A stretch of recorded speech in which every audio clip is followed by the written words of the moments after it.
There has been much written about the male cast of characters in the Old West, not so much the women, but there were many interesting women whose stories are just as fascinating as their male counterparts. Following are a few short stories of some of the more famous females in the Old West. Calamity Jane Canary lived from 1852 to 1903.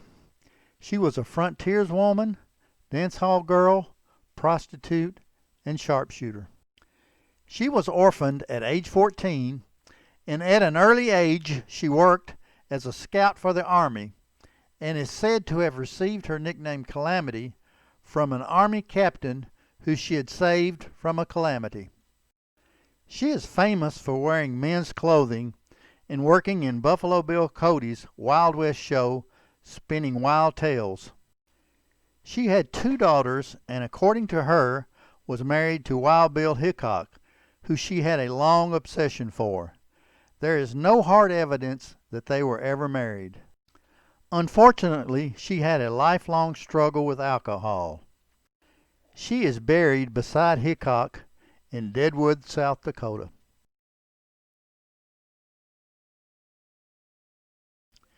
Annie Oakley lived from 1860 to 1926 and is considered by many to be the greatest sharpshooter of all time. She began practicing her shooting skills at age 8, and at age 15 she bested the top marksman of the day, Frank Butler, in a shooting match. She not only won top prize in the shooting match, but also the heart of her opponent. Her and Frank wed and shared a 50-year marriage. She joined Buffalo Bill's Wild West show and became the most beloved female star of her day. She famously hit dimes tossed into the air and would put out candles with the whiz of her bullet. A train crash and car accident left her with considerable injuries, but she was able to return to work after recovering from the devastation caused by those accidents. She died from anemia in November 1926 at the age of 66, and her inconsolable husband Frank followed 18 days later.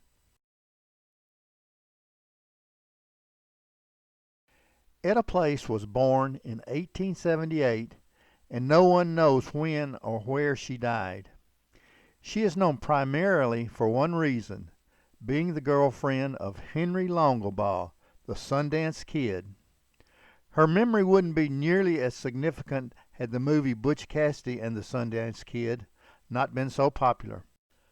What we do know about her is that she was quite beautiful and was the companion of the outlaws Butch and Henry when they fled the United States to South America to avoid being captured and convicted by law enforcement.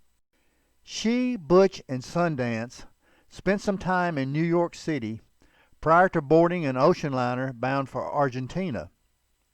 During that time, she made a now famous photo with her lover, which helped perpetuate her legacy.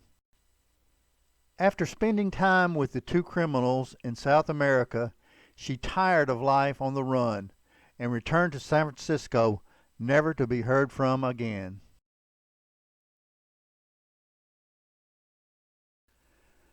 Big Nose Kate Horony was born in 1850 and died in 1940.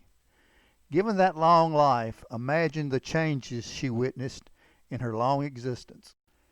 She came to the United States from Hungary as an infant and worked as a prostitute, bakery owner, and was a longtime companion to Doc Holliday.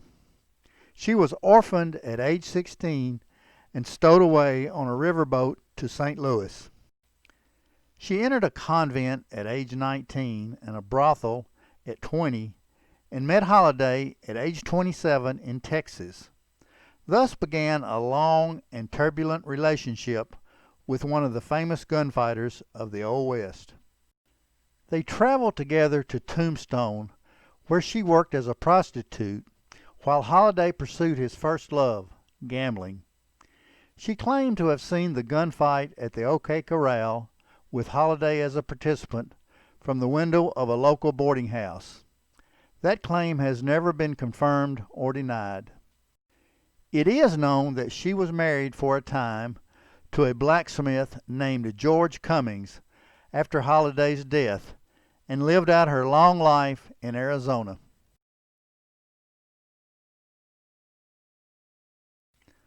Myra Maybelle Starr, better known as Belle Starr, was born in 1848 and died in 1889.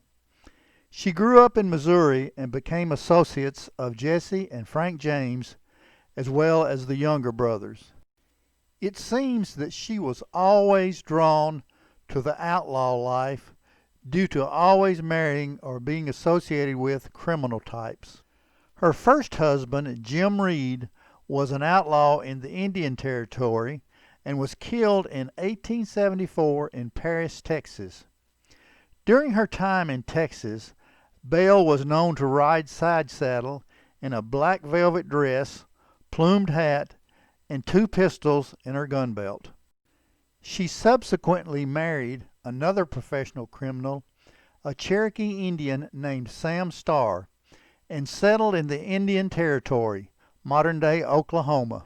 She was arrested in the Indian Territory by the famous black Deputy U.S. Marshal Bass Reeves and went before the hanging judge Isaac Parker in Fort Smith, Arkansas. Judge Parker convicted Belle, and as a result she served 9 months in prison. In 1886, her husband Sam was killed in a gunfight, which effectively ended her career as an outlaw queen. In early 1889, 2 days before her 41st birthday, she was ambushed, shot, and killed on her way home from a dance. There were several suspects, but the murder went unsolved and thus ended the life of a famous Old West female outlaw.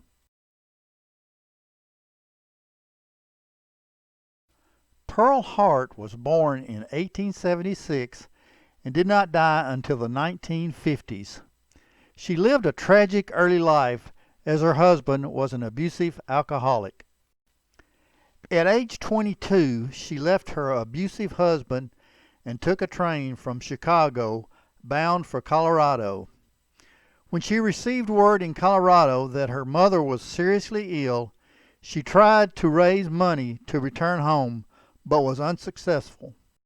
Along with an accomplice, Joe Boot, she became one of the last stagecoach robbers of the Old West, robbing a coach running from Globe to Florence, Arizona. The fact that she was a female robber caught the attention of publications back east, and she became a celebrity as a subject of magazine articles and dime novels.